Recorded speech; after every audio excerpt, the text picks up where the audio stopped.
200 years ago, the influence of Cockney began spreading in a more dramatic way. The speech of London and neighboring counties like Essex and Middlesex was sent into a remote exile when England's petty criminals were shipped as convicts to the penal colony of New South Wales.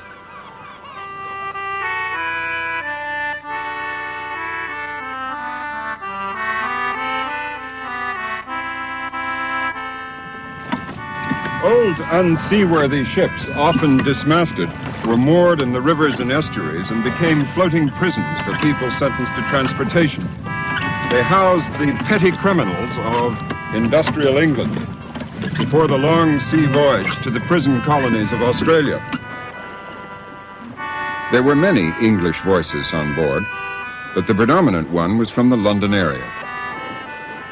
In fact, Cockneys accounted for more than 1/3 of the original generation of Australians.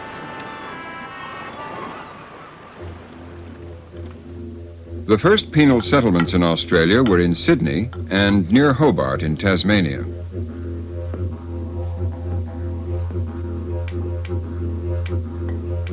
The convicts' new home was strange and exotic.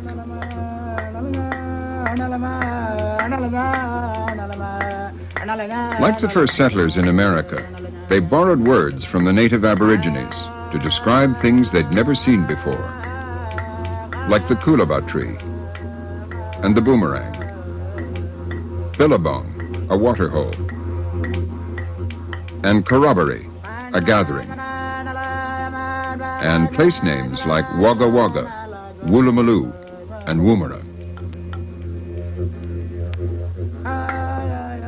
The convicts also adopted Aborigine words like kangaroo, wallaby, bandicoot, budgerigar, wombat, koala, and dingo. Convicts and Aborigines meeting for the first time communicated in Pidgin English.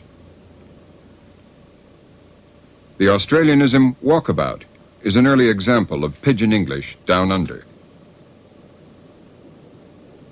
Among the convicts, the first visitors to Australia noticed the dominating tones of London English.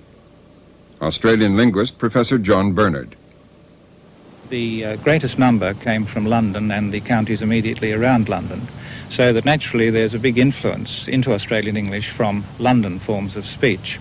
This is most evident in the pronunciation. You have the broad A sound, which probably belongs in both dialects, and you do have some words and some word patterns like rhyming slang.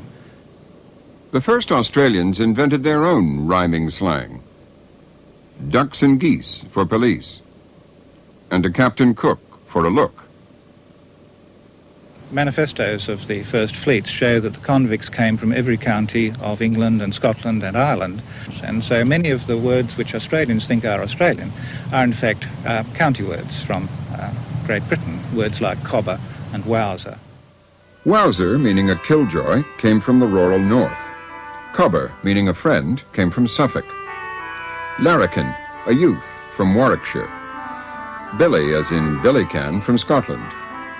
And barracking, rowdy encouragement, and a corker, a very good thing, from Ireland.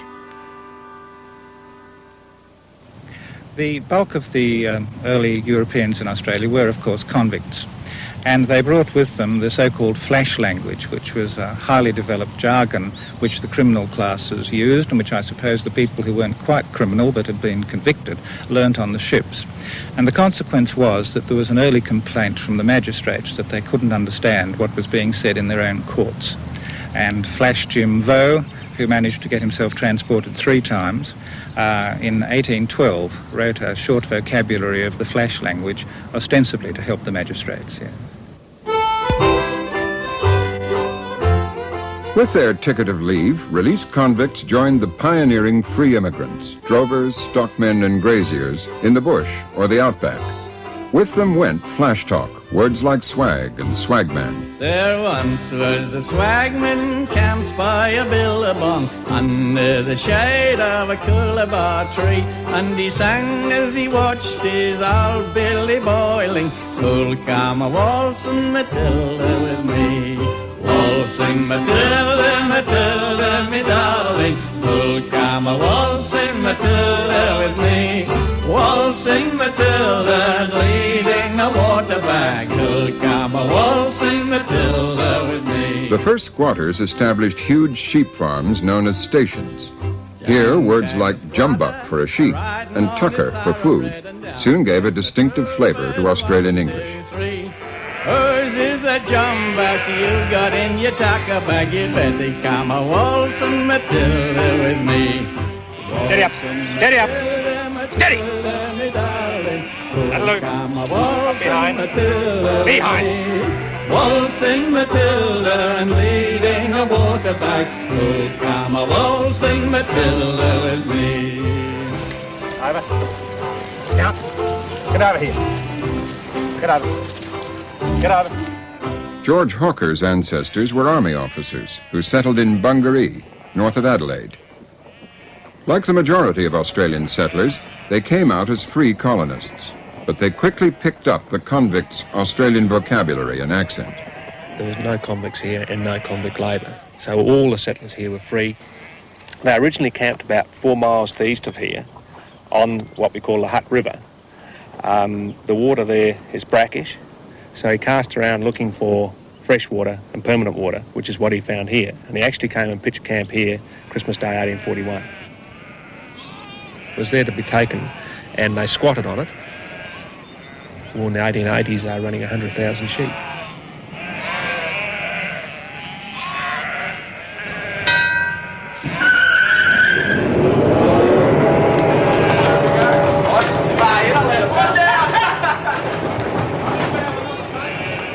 In Australia, unlike England or America, from Perth to Sydney, there is roughly speaking only one kind of accent. In fact, Australian is the most classless form of English in the world. Part Cockney, part Irish, part Standard English. It has a proud and egalitarian toughness.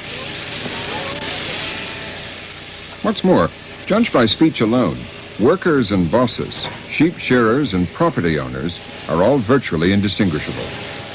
The reputation of shearers is probably hard working, hard drinking, hard playing types. Well, shearers work for 4 2-hour runs a day, like we work for 2 hours, then you stop for a smoker, which is what you'd call a half-hour lunch break. It pays all right. It all depends how fast you are. If you're like Neville here that can wind them out, it pays very well, but, you know.